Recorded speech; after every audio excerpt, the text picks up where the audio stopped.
Det är allvarlig grej. Det är ett vagt minne. Vi har mer om detta i sporten.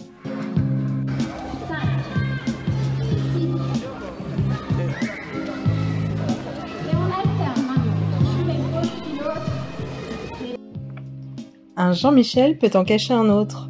Nous ne parlerons pas du Jean-Mi qui se déguise en première dame, mais de celui qui occupe le poste de ministre de l'Éducation. Un physique aussi dégoûtant que la politique qu'il défend. Monsieur Blanquer, sosie officiel de l'oncle fétide de la famille Adams, tente de justifier son 4e protocole en moins de 10 jours. Monsieur le Premier ministre, la gestion de la crise sanitaire à l'école par votre ministre de l'Éducation nationale au cours de la semaine passée a été un fiasco complet. Que dire de la méthode? Quand le premier protocole sanitaire a été présenté sur un média payant à 17 h la veille de la rentrée? Que dire encore de ce protocole totalement ubuesque et intenable? Depuis 10 jours, le protocole pour les écoles qui s'est avéré inapplicable a été modifié 4 fois.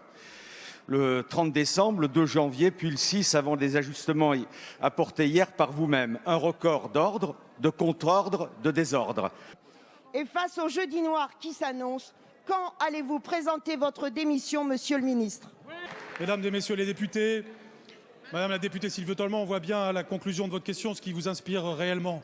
Et je pense que quand un pays traverse une grave crise, encore une fois, il y a ceux qui, avec sang-froid, traversent la crise et ceux qui se précipitent sur les difficultés avec des arrière-pensées politiques. C'est évident dans la tournure de votre question. Jamais, au grand jamais, un ministre de l'Éducation n'aura été autant détesté. À tel point que les 3/4 des professeurs sont en grève ce jeudi et que plus de la moitié des écoles ferment leurs portes, faute de décisions sérieuses dans un contexte ridicule.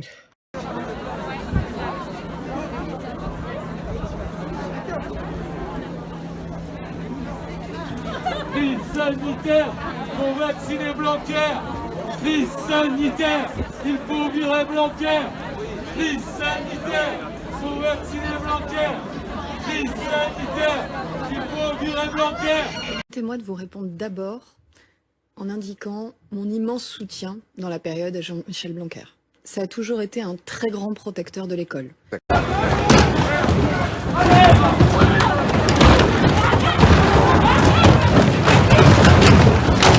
Parce que moi je considère que déjà c'est une chance pour une fois d'avoir eu un ministre de l'Éducation nationale qui sera resté l'intégralité d'un quinquennat, ce qui n'est quand même à peu près jamais arrivé, ce qui est une question quand même qui peut tous nous interroger sur comment on arrive à développer des véritables politiques publiques et à changer à un moment nos modèles d'éducation.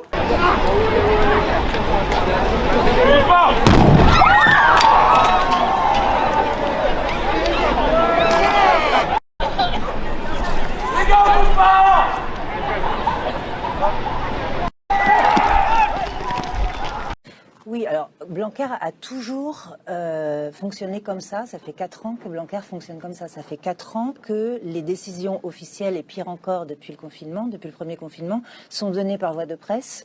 Alors un coup c'est BFM, un coup c'est JDD, un coup c'est Le Parisien, etc. Je pense qu'il s'est même pas aperçu en fait de ce qu'il était en train de faire, tellement c'est naturel pour lui. Dans ce mode de fonctionnement nouveau en Macronie, il y a une chose, c'est qu'il faut savoir que le président de la République, il impressionne tout le monde autour de lui. Non, mais quand je vous dis ça, c'est pas un petit sujet politique. C'est-à-dire qu'il impressionne. Les députés sont les petits enfants.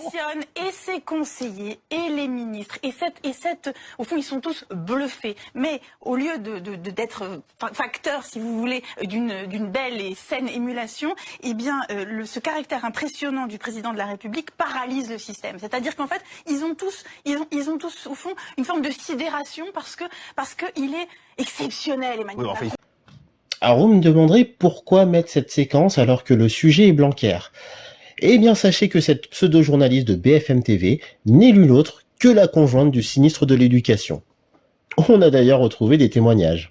Nei, det var helt jeg trodde jeg var i bedre form, for å si det sånn. Så jeg ble litt skuffa over meg selv egentlig. Og så var jeg altså så støl dagen etterpå at jeg fikk jo ikke, hvis jeg skulle på do og gjøre mitt kraftige fornødende, så måtte jeg liksom bare falle ned på. Hva skjedde nå? Unnskyld. Hva skjedde? Beklager, kan jeg få litt papir? Jeg bare ble skvalm. Ble du kvalm, ja? Herregud, jeg er gravid.